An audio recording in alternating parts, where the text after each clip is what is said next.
Hello प्यारे बच्चों, कक्षा 4 पर्यावरण और हम भाग 2 पाठ 10 छठ पर्व और बच्चे। प्रश्न 1 है, ऊपर बने चित्र में कौन सा पर्व मनाया जा रहा है? तो ये जो चित्र है इसे देखकर हमें बताना है।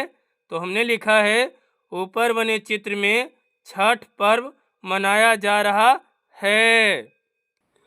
प्रश्न 2 है, छठ पर्व कब मनाया जाता है एवं इसमें किनकी पूजा की जाती है? तो छठ पर्व कार्तिक महीना में दीपावली के बाद मनाया जाता है। इसमें भगवान सूर्य की आराधना की जाती है। प्रश्न 3 है, आपके घर में यह पर्व कैसे मनाते हैं? तो छठ पर्व में मेरी माँ 3 दिन बिना जल के उपवास करती है। यह पर्व खरना के साथ आरंभ होता है। दूसरे दिन शाम में हम सूर्य को अर्घ देते हैं। तीसरे दिन सुबह में उदामीन यानी कि उगता हुआ सूर्य को अर्घ देते हैं। इस प्रकार माँ यह व्रत समाप्त करती है और फिर हम उनसे प्रसाद खाते हैं। प्रश्न 4 है, इस अवसर पर क्या बाहर रहने वाले परिवार के लोग भी आते हैं? छठ पर्व बिहार का प्रमुख पर्व है और इस अवसर पर बाहर में रहने वाले परिवार के लोग अवश्य आते हैं। कक्षा के सभी बच्चे आपस में बातचीत कर रहे थे। शिवांगी बोली, माँ के आग्रह पर इस बार मेरी बुआ छठ करने हमारे यहाँ आई है। माँ ने इस बार छठ नहीं किया, दादी बीमार है। माँ को दादी की देखभाल करनी पड़ती है। तभी रमेश ने कहा, क्या तुम अपनी माँ की मदद नहीं करती हो? मैं तो अपने माँ की कही हर बात मानता हूँ और उनके काम में मदद भी करता हूँ। शिवांगी बोली, मैं भी माँ से पूछकर दादी को दवाई और पानी देती हूँ, उनके निकट बैठती हूँ और बातचीत कर उनका मन बहलाती हूँ। प्रश्न 5 है, आप अपनों से बड़ों की मदद कैसे करते हैं? तो मैं सुबह सुबह दादाजी की छड़ी और ऐनक ढूंढने में मदद करता हूँ और जब वे शौचालय से बाहर आते हैं तो मैं उनकी हाथ पैर की सफाई में भी मदद करता हूँ और मैं दादी की कही हर बात मानता हूँ। घर के काम में माँ की मदद करता हूँ। यह बातचीत विकास बड़े आनंद से सुन रहा था। पर्व त्योहार और अन्य उत्सव हमें उत्साहित तो करते ही हैं, साथ ही साथ बहुत कुछ सिखाते भी हैं। विकास बोला, सुषमा कहाँ चुप रहने वाली थी? यानी इतना बात सुनकर सुषमा कहाँ चुप रहने वाली थी? अरे, मैंने तो अपनी माँ को ठेकुआ बनाने में मदद की और इससे मुझे ठेकुआ बनाना आ गया है। विकास बोला, हाँ हाँ, मैं भी पापा के साथ बाजार गया और वहाँ हमने सामानों की खरीदारी की। प्रश्न 6 है, आप अपने परिवार के सदस्यों से कुछ न कुछ जरूर सीखते होंगे। आपने कौन कौन सा कार्य किनसे सीखा है उसकी एक सूची बनाइए। क्रमशः कार्य जो बड़ों के साथ करते हैं या जिनमें बड़ों की मदद करते हैं, किनसे सीखा? तो एक में पेड़ पौधों को पानी देना, ये किनसे सीखा? दादाजी से। दूसरा हमने लिखा है पालतू पशुओं की देखभाल करना, किनसे सीखा है? तो पिताजी से। 3 में हमने लिखा है घर की सफाई करना, तो ये हमने किनसे सीखा है? तो माँ से। 4 में फसलों में सिंचाई करना यानी पटावन, तो ये हमने किससे सीखा? पिताजी से।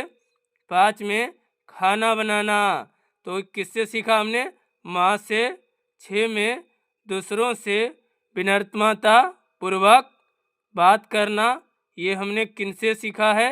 तो शिक्षक से और माँ से। शिवांगी और रमेश की यह बातचीत कार्तिक चुपचाप सुन रहा था। शिवांगी बोली, कार्तिक तुम्हारे घर छठ में कौन कौन आए? कार्तिक बोला, यही तो एक पर्व ऐसा है जिसमें मेरे परिवार के सभी सदस्य, चाचा चाची, बुआ फुआ एवं उनके बच्चे आते हैं।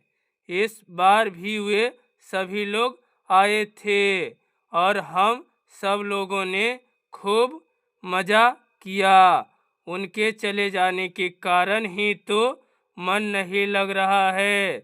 मैं सोच रहा हूँ कि अब ऐसा कौन सा उत्सव आएगा जब हम सभी फिर से इकट्ठा होंगे।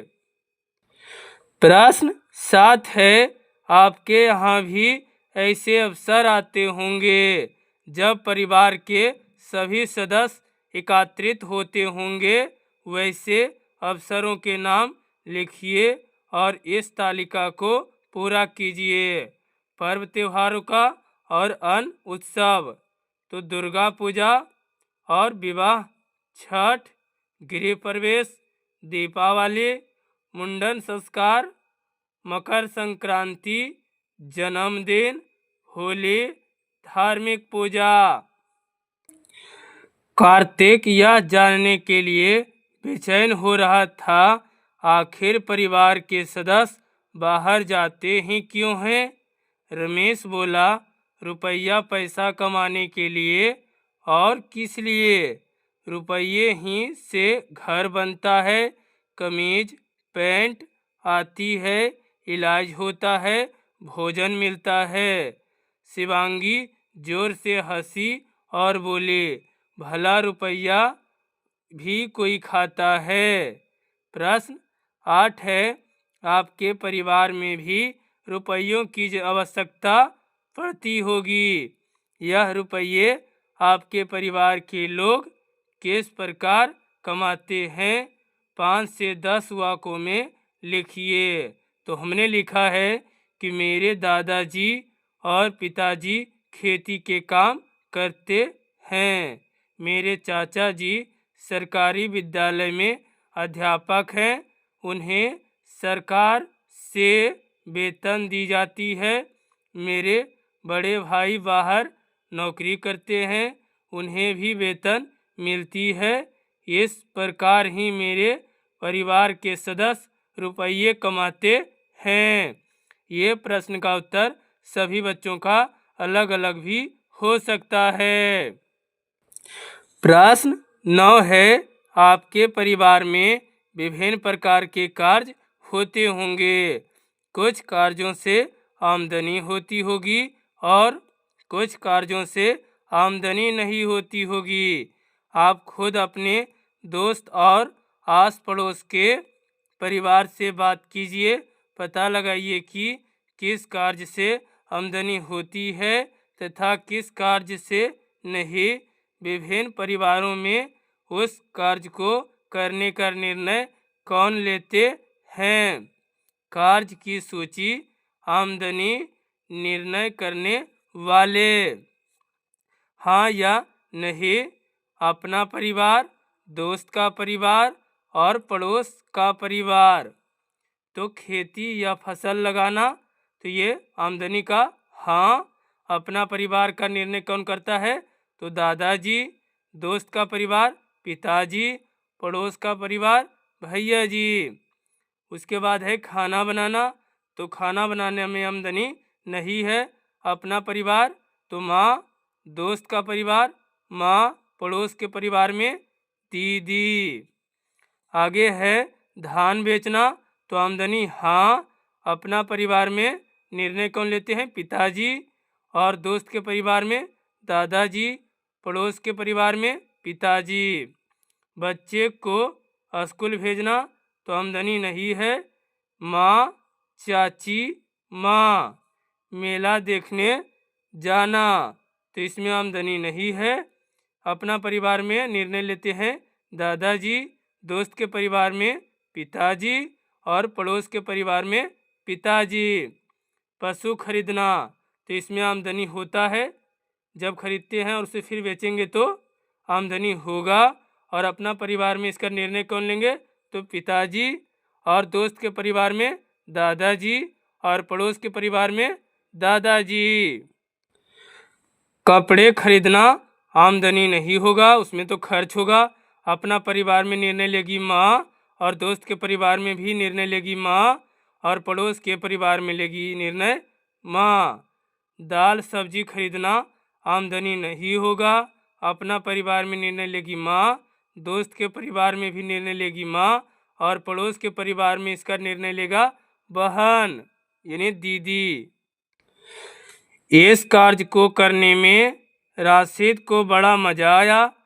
राशिद ने अपने दोस्तों को बताया कि मेरे पड़ोस के एक परिवार में सभी निर्णय एक व्यक्ति जो घर के मुखिया हैं वही लेते हैं। गांव में खाद बीज कीटनाशक की दुकान नहीं है। उस परिवार के एक सदस्य वासु अलग से यानी कि आमदनी के लिए बैंक से कर्ज लेकर दुकान खोलना चाहते थे।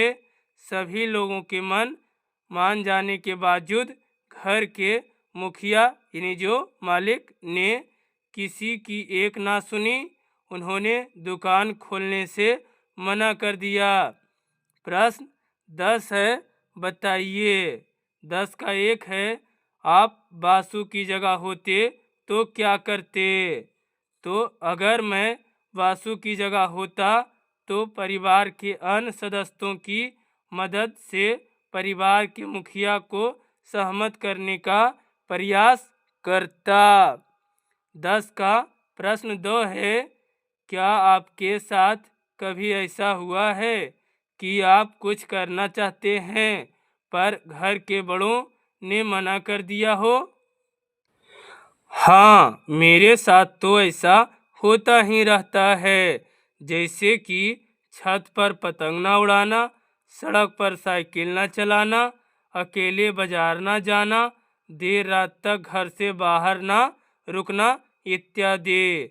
10 का प्रश्न 3 है, आपके घर में जरूरी फैसले कौन लेता है? इस बारे में आप क्या सोचते हैं? तो मेरे घर के जरूरी फैसले दादा, पिताजी और माँ आपसी सहमति से लेते हैं। मेरा ऐसा मानना है कि उनके लिए फैसले हमेशा सही होते हैं। 10 का 4 है, अगर आपके परिवार या रिश्तेदारी में हमेशा एक ही व्यक्ति अपनी बात मनवाता रहे तो आपको कैसा लगेगा? तो अगर मेरे परिवार या रिश्तेदारी में हमेशा एक ही व्यक्ति अपनी बात मानता रहे तो यह मेरे यानी कि हमें बिल्कुल अच्छा नहीं लगेगा। परिवार के फैसलों में परिवार के सभी का सहमत होना चाहिए, यानी किसी एक व्यक्ति की बात सिर्फ नहीं मानना। अगर एक व्यक्ति का बात माना जाता है तो ये अच्छी बात नहीं है। इसमें सभी को परिवार की सहमति होना चाहिए। शिवांगी ने कहा, मेरी दीदी पढ़ने के लिए भुवनेश्वर जाना चाहती थी। पिताजी ने कहा, ऐसा नहीं हो सकता, वहाँ उसे हॉस्टल में रहना होगा, उसे वहाँ कोई देखने वाला नहीं रहेगा। पिताजी ने दीदी से कहा, पढ़ना है तो यहीं पढ़ो या पढ़ाई बंद कर दो। दीदी रुआसी हो गई यानी उदास हो गई। माँ ने समझाते हुए कहा, लड़कियां अंतरिक्ष की सैर कर रही है और आप इसे भुवनेश्वर नहीं जाने देना चाहते हैं। चाचा ने भी कहा, लड़कियां पढ़ेगी तभी तो आगे बढ़ेगी। पिताजी को भी लगा ये लोग ठीक ही कह रहे हैं। अंत में सब लोगों ने तय किया कि दीदी भुवनेश्वर पढ़ने जाएगी। ये चैप्टर समाप्त हो गया है प्यारे बच्चों। अगर आपको वीडियो अच्छी लगी हो तो वीडियो को लाइक शेयर सब्सक्राइब जरूर करिएगा। इसके लिए आपको बहुत बहुत धन्यवाद।